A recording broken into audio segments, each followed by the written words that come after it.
Hey guys, welcome to the channel. This is your host, Christopher Corey from Shadow Tech Land. Wanted to go over a couple applications that I thought were, mainly one application that I thought was extremely helpful. I've gone ahead and gone over media automation using sonar and radar. Went ahead and I briefly mentioned how I will go ahead and rename my media. What I use is a application called FileBot, and I wanted to basically go over that with you. So one of the things that you will probably notice is the fact that whether you're using plex, emby, jellyfin, anything basically in between when you're adding your media, there's probably a chances that some of your media doesn't show correctly, or if it does show, that it doesn't show the poster or metadata. The reason for that is the file naming itself. So the media applications, especially Plex and emby, jellyfin's kind of similar in the same way, is there's a specific naming structure that it's supposed to be used, especially for TV episodes, and if that's not met, then a lot of the time metadata and posters will not show correctly. The same thing will happen when a lot of the times when you download files using the automation tools that I went over in my previous video, which I will leave a link in the description, is you will get really long file names. It's like 10 to 20 digits long, a bunch of numbers and letters. Doesn't really make a lot of sense. If you go ahead and in the automation you have it just automatically throw it into your media, sometimes those movies and media will not show correctly because of that file naming. So what you can use is you can use this tool. Well, actually there's a couple ways that you can do it. You can use your downloading tools, so torrent tools. Those automation tools themselves can do renaming. I personally use FileBot. I absolutely love it. Yes, there is a cost to it, but it's pretty cheap and it's a one-time fee. If you do lifetime, if you do 1 year, it's extremely cheap as well, and in my opinion it's extremely worthwhile due to the fact of the hassle that it no longer puts you through trying to do it on your own. So without further ado, I will go ahead and I will show that to you. So like I said, this is FileBot. It's a really awesome, powerful tool. There's definitely lots of ways that you can get it, which I will get into. So FileBot, the ultimate tool for organizing and renaming your movies, TV shows, and anime, as well as fetching subtitles and artwork. It's just smart and it's easy. Really super powerful tool. So this will go ahead and it will pull the legit metadata through the various online services, whether it's like IMDb or things of that nature. So you can do this a couple different ways. You can do just depending on if you install it or if you do like a portable app, is you can just drag and drop a couple files into it and then scan and then let it rename it. You can set up watch folders as well, so you can have it set up in the watch folder, so whenever you download something into a certain download folder, that it will take a look at that download folder and it will automatically rename the files to meet the correct convention for Plex and emby in order to add and scrape the data correctly. You can also set up automatic scripting and go through a command line and set that up. I have not done that myself. I just don't have a need for it, so I haven't done it. If you do want to get into that, there's definitely a lot of information on FileBot forums in order to set that up. That would be something you'd have to take a look at yourself. Now, some of the features that you can have with this is it can rename and move hundreds of files in a matter of seconds, and rename and get everything taken care of for you. It can fetch episodes from the various online services like TV Maze, NADB for anime, or the TV database for IMDb, and it can also do automatic detection. Now you can also go ahead and use this to download subtitles from opensubtitles.com, I believe is the address if I'm not mistaken. That is a free service that you can set up, and you can also set that up inside of Plex, and I believe you can set that up inside of emby as well. I haven't used emby for a while, so I'm a little behind in that. Transcoding subtitles, it does recommend that you use UTF-8 encoding SRT, and you can also use it to create and verify SFV and MD5 hash checks for files to make sure that everything is correct and legit. And it is also aware of checksums that are embedded in the file names. There are a couple different ways that, well, actually quite a few different ways that you can get this. You can do it through Windows as an installer. You can do it through Windows as a portable package, to where you just open it and then run it and then do what's needed and then close it. There also is a Mac installer and a Mac portable. There are Debian Buster and Ubuntu 18 packages. Also Fedora and CentOS as well. At this current time of this video, it looks like they're at 491. And then also there are packages that you can get from the various NASes. So if you're using Synology, Synology does have its own app center that you can go ahead and download the package and get it and run it that way. QNAP does as well. There are also Docker images that you can get via Docker Hub, and there's a very extensive community on Docker Hub and how-tos in order to take care of that. Also, if you are using Unraid like myself, there is a community app store that is very extensive that does have this, which is where I'm running it. I am running it through the community app store using Docker container, so super light, super easy to use. Also, you can do the same thing through FreeNAS and a lot of the other NASes softwares. Also have app stores as well. A 1-year universal license is at this point $6, pretty super cheap. Or you can do a lifetime one-time charge of $48 and be done, and then you're good to go. So running over to the application itself, like I said, I have mine running on my Unraid server through Docker container. So you can set up lists and how you want everything to be sequenced out. You can set that up. There's filters.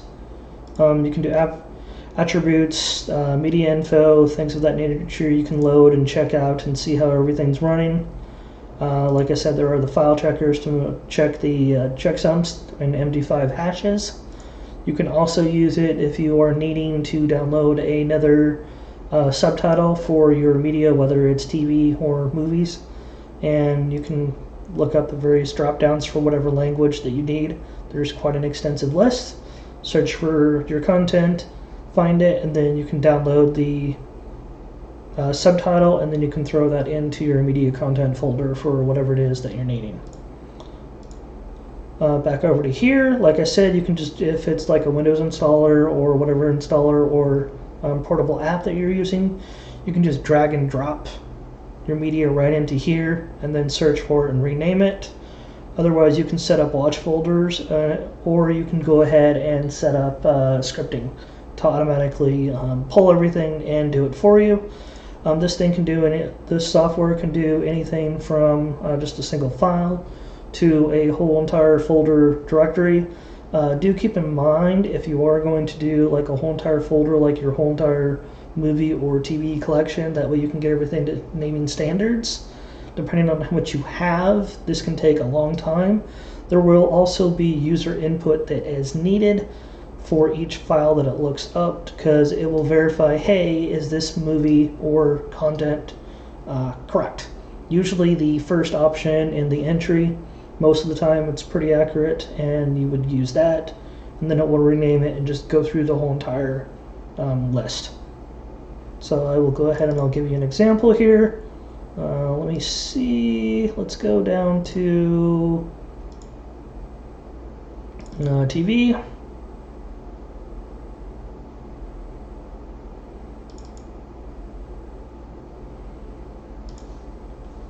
I'm going to let it do my whole entire directory of my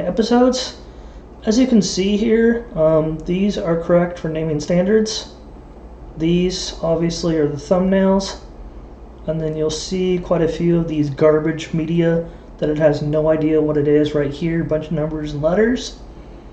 So you go over to match. At this point in time, depending on what your content is, if it's an episode mode, meaning TV, you could use the TV database. I usually go with that first. If it's anime, you would go with anime. If it's like a short little movie that's a movie series, but it's a TV series itself, then you can use that. Otherwise, you can try TV Maze if TV DB doesn't work. So, like I said, this is where the user input is needed. So you can see there's quite a few episodes. It looks like there is 5 episodes that it found that are not correct, that it needs to rename, and this is the correct episode. There are some others down here that it will give you options for depending on your needs. Go ahead and click on whichever one works for you. Like I said, usually it's the first one. Now over here, this is what it's going to rename everything to get me to the proper naming standards. That way it will import correctly into Plex in my case. And then there's a couple BS files that I don't really care about. So as an example, if I were to go over to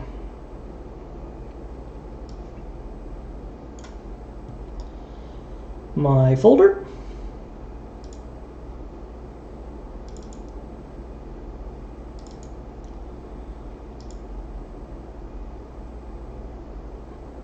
everything right there has been renamed correctly.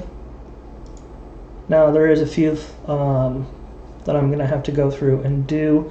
Sometimes if you have, one of the things I've noticed, which is kind of weird, if you try and do a whole entire directory, sometimes if you have the TV episode in like another folder, so you'll have like, in this case 911, season 1, and if you don't pull them out and have them like all in the master root of that season, in my case, like I have some of the episodes inside of a folder, sometimes it doesn't automatically find that, which is somewhat obnoxious if you ask me. It is what it is. It's kind of annoying, but you know, whatever. So go ahead and clear it. So if you go over to here, what was one of those? Season 3.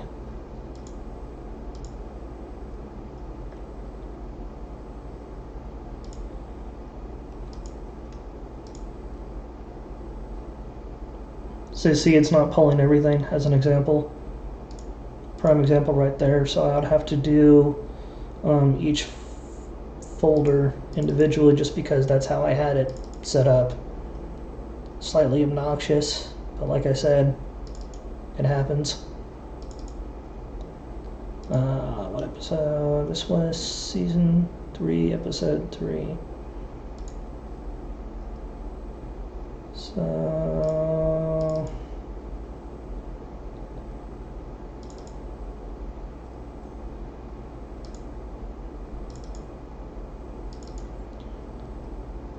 going through and I'm just checking out a couple of them here.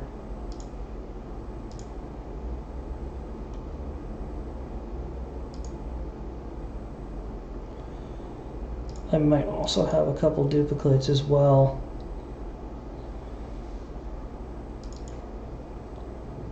Season 3, episode 13. Let's try and find that.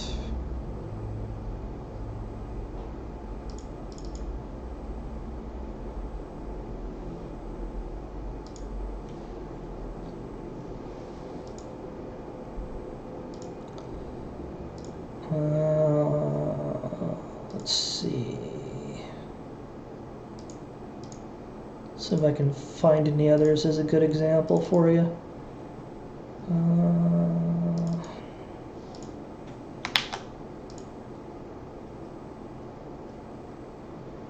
No, it looks like there is a couple down here that did not get renamed. So again, search TV database. It's going to confirm is that the season you're looking at. Sometimes you will find like illegal characters that it doesn't like exclamation, things of that nature. Just hit validate, and then that will rename that so it's correct. And then everything's taken care of. Now, once you go through and you rename everything so it gets to naming standards that are correct, that are acceptable by the media applications, depending on if it's plex or if it's emby or whatever you are using, provided you have set up automation to scan if it notices any changes, then those media applications will scan those folders and then it will scrape and notice everything is correct in that particular case. And that's basically a brief overview of FileBot. I will leave links in the description. If you have any other questions, feel free to reach out. Thanks, guys.